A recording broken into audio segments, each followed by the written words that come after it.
Day 6 of 7 days challenge. আজকে চ্যালেঞ্জে একটা হিসাব বলতে গেলে কি আজকে কলেজ গেছিলাম। আজকে যদি বলি কলেজ লাইফের লাস্ট ডে, একদম লাস্ট ডে অফিসিয়ালভাবে। মেন কথা টেস্ট পরীক্ষার পর সাধারণত আর কি কলেজে আর কি যাওয়া হয় না। যাই হোক, কলেজে আজকে তেমন ক্লাসও হলো না। তার উপরে আজকে ছিল বার্ষিক ক্রীড়া প্রতিযোগিতা, ফার্স্ট ইয়ার আর সেকেন্ড ইয়ার উভয়েরই। সেসব বিষয়ের কথা বাদ দিই, এবার আসি এই প্রাইভেটের বিষয়। যা বুঝলাম, একটা সিলেবাস নিয়ে অনেক ইস্যু এখন আমার আছেই। যা বুঝলাম, এই জৈব রসায়ন সব থেকে কঠিন একটা চ্যাপ্টারের মধ্যে এটা একটা অন্যতম। অনেক কিছু বুঝতে আমার এখনও সময় চলে গেছে। এইটার জন্যে এই পরীক্ষাতে কী করবো আল্লাহ জানে, কিন্তু সমস্যা নেই, ম্যানেজ করে নেওয়া যাবে অন্য চ্যাপ্টার দ্বারা দ্বারা।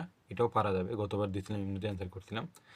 যাই হোক, ইনশাল্লাহ এটাতে মাত্র 2 দিন, কালকে তো লাস্ট দিন এই চ্যালেঞ্জের। 19 তারিখ থেকে পরীক্ষা শুরু, ইনশাল্লাহ ভালো কিছুই হবে। Anyway, thanks for watching.